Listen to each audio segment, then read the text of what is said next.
ಎಲ್ರಿಗೂ ನಮಸ್ಕಾರ. ಇವತ್ತಿನ ವಿಶೇಷ ಸ್ವಲ್ಪ ಡಿಫ್ರೆಂಟ್ ಆಗಿರೋ ಬೆಳಿಗ್ಗೆ ತಿಂಡಿ ಅಥವಾ ಇದನ್ನು ರಾತ್ರಿ ಊಟಕ್ಕೆ ಕೂಡ ಮಾಡ್ಕೊಂಡು ತಿನ್ಬೋದು. ಮಸಾಲೆ ರೊಟ್ಟಿ ರೆಸಿಪಿ. ಮುಖ್ಯವಾಗಿ ಏನಂದರೆ ಇದನ್ನೇ ಮಾಡಲಿಕ್ಕೆ ಯಾವುದೇ ರೀತಿಯಾಗಿರೋ ಹಿಟ್ಟಾಗಲಿ ಅವಲಕ್ಕಿ ರವೆ ಏನನ್ನೂ ಉಪಯೋಗ ಮಾಡ್ತಾಯಿಲ್ಲ. ಸಕ್ಕ ಟೇಸ್ಟಿ. ಒಂದ್ಸಲ ಟ್ರೈ ಮಾಡಿ, ಖಂಡಿತವಾಗ್ಲೂ ಇಷ್ಟ ಆಗುತ್ತೆ. ಮೊದಲನೇ ಸ್ಟೆಪ್ಪಲ್ಲಿ ಬಾಣಲೆ ಇಟ್ಕೊಂಡಿದ್ದೀನಿ.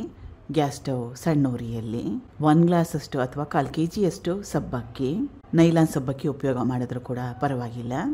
ಈಗ ಗ್ಯಾಸ್ ಸ್ಟವ್ನ ಲೋ ಫ್ಲೇಮ್ನಲ್ಲಿ ಇಟ್ಕೊಂಡು ಸುಮಾರು ಒಂದು 5 ನಿಮಿಷ ಸಬ್ಬಕ್ಕಿನ ಚೆನ್ನಾಗಿ ಬಿಸಿ ಮಾಡ್ಕೋಬೇಕು. ಹಸಿ ವಾಸನೆ ಹೋಗಬೇಕು. ಸ್ವಲ್ಪ ಹಗುರವಾಗಿ ಬಣ್ಣ ಚೇಂಜ್ ಕೂಡ ಆಗುತ್ತೆ. ಹುರಿದ್ರೆ ಬಣ್ಣ ಚೇಂಜ್ ಆಗುತ್ತಲ್ಲ, ಆ ರೀತಿಯಾಗಿ 5 ನಿಮಿಷ ಹುರಿದ್ರೆ ಸಾಕಾಗುತ್ತೆ. ಈಗ ಸಬ್ಬಕ್ಕಿನ ಹುರಿದಿದ್ದಾಗಿದೆ. ಸ್ವಲ್ಪ ಲೈಟಾಗಿ ಕಲರ್ ಚೇಂಜ್ ಆಗಿದೆ, ಹೊಂಬಣ್ಣ ಬಂದಿದೆ. ಗ್ಯಾಸ್ ಸ್ಟವ್ನ ಆಫ್ ಮಾಡ್ಕೋಬೇಕು.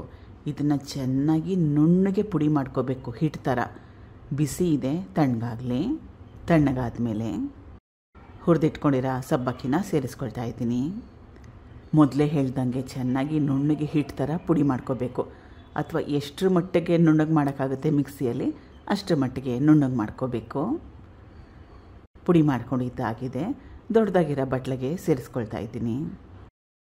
ಇದು ತರಿಯಾಗಿ ಪುಡಿ ಮಾಡಿಟ್ಕೊಂಡಿರೋ ಕಡಲೆ ಬೀಜನ ಉಪಯೋಗ ಮಾಡಿರೋದು. ಹಸಿ ಕಡಲೆ ಬೀಜ ಹುರಿದಿಟ್ಕೊಂಡಿರೋದಲ್ಲ.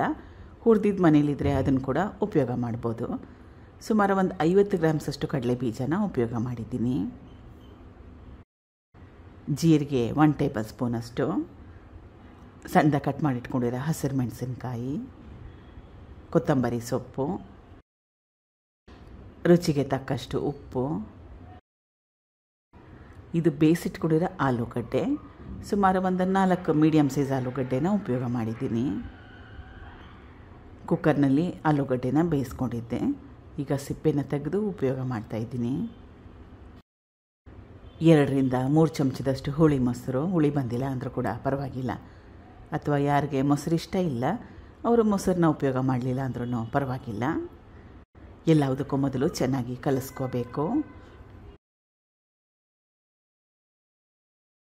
ಆಲೂಗಡ್ಡೆಯಲ್ಲಿ ತೇವಾಂಶ ಇರುತ್ತಲ್ಲ, ಅದೆಲ್ಲ ಕರೆಕ್ಟಾಗಿ ಮಿಕ್ಸ್ ಆಗೋ ಥರ ಆಲೂಗಡ್ಡೆನ ಕೂಡ ಚೆನ್ನಾಗಿ ನುಣ್ಣಗೆ ಮಾಡ್ಕೋಬೇಕು. ಕೈಯಲ್ಲಿ ಮಾಡಿಕೊಂಡ್ರೂ ಕೂಡ ಆಗುತ್ತೆ. ಆಲೂಗಡ್ಡೆ ಬೆಂದಿದೆ ಅಲ್ವಾ, ಅದಕ್ಕೋಸ್ಕರ. ಈಗ ಸ್ವಲ್ಪ ನೀರನ್ನ ಹಾಕ್ಕೊಳ್ತಾ ಕಲಿಸ್ಕೊಳ್ತಾ ಇದ್ದೀನಿ. ಅಕ್ಕಿ ರೊಟ್ಟಿಗೆಲ್ಲ ಕಲಿಸ್ಕೊಳ್ತೀವಲ್ಲ, ಆ ಕನ್ಸಿಸ್ಟೆನ್ಸಿಯಲ್ಲಿ ಕಲಿಸ್ಕೊಂಡ್ರೆ ಸಾಕಾಗತ್ತೆ. ಕಲಿಸ್ಕೊಂಡಿದ್ದಾಗಿದೆ. ಇದನ್ನು 15ರಿಂದ 20 ನಿಮಿಷದವರೆಗೂ ನೆನೆ ಹಾಕಬೇಕು. ರೆಸ್ಟ್ ಮಾಡೋಕ್ಕೆ ಬಿಡಬೇಕು. ಸಮಯ ಜಾಸ್ತಿ ಇದ್ದರೆ 1 ಅವರ್ ಅಥವಾ 2 ಅವರ್ ನೆನೆ ಹಾಕಿ. ಸಮಯ ಇಲ್ಲ ಅಂದರೆ ಅರ್ಧ ಗಂಟೆ ನೆನೆಸ್ಕೊಂಡ್ರೆ ಸಾಕಾಗುತ್ತೆ. ಆದರೆ ಅರ್ಧ ಗಂಟೆ ಅಲ್ಲ, 15ರಿಂದ 20 ನಿಮಿಷ ನೆನೆಸ್ಕೊಂಡ್ರೆ ಸಾಕಾಗುತ್ತೆ.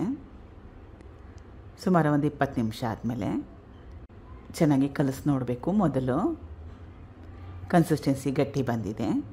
ಸುಮಾರು ಒಂದು 3ರಿಂದ 4 ಚಮಚದಷ್ಟು ನೀರನ್ನ ಹಾಕೊಂಡ್ಮೇಲೆ ಚೆನ್ನಾಗಿ ಕಲಿಸ್ಕೋಬೇಕು. ಮೊದಲೇ ಹೇಳ್ದಂಗೆ ಅಕ್ಕಿ ರೊಟ್ಟಿಗೆಲ್ಲ ಹಿಟ್ಟನ್ನ ಕಲಿಸ್ಕೊಳ್ತೀವಲ್ಲ, ಅದೇ ಕನ್ಸಿಸ್ಟೆನ್ಸಿಯಲ್ಲಿ ಕಲಿಸ್ಕೊಂಡ್ರೆ ಸಾಕಾಗುತ್ತೆ. ಹಿಟ್ಟು ರೆಡಿಯಾಗಿದೆ. ಪ್ಲಾಸ್ಟಿಕ್ ಕವರ್ ಮೇಲೆ ರೊಟ್ಟಿನ ಮಾಡ್ಕೊಳ್ತಾ ಇದ್ದೀನಿ. ರೊಟ್ಟಿ ಮಾಡ್ಕೊಳ್ಳೋಕೆ ಮುಂಚೆ ಸ್ವಲ್ಪ ಎಣ್ಣೆನ ಸವರ್ಕೊಂಡ್ರೆ ಒಳ್ಳೆಯದು. ತುಂಬಾ ಜಾಸ್ತಿ ತೆಳ್ಳಗೆ ಮಾಡ್ಕೊಳ್ಳೋಕೆ ಹೋಗಬೇಡಿ. ಇದಕ್ಕೆ ಬೈಂಡಿಂಗಿಗೋಸ್ಕರ ನಾವು ಯಾವುದನ್ನೂ ಹಾಕಿಲ್ಲ. ಅಂದರೆ ಹಿಟ್ಟಾಗಲಿ ರವೆ ಆಗಲಿ ಏನೂ ಉಪಯೋಗ ಮಾಡಿಲ್ಲ. ಸಬ್ಬಕ್ಕಿ ಸಾಫ್ಟು, ಆಲೂಗಡ್ಡೆ ಕೂಡ ಸಾಫ್ಟ್ ಇರುತ್ತೆ.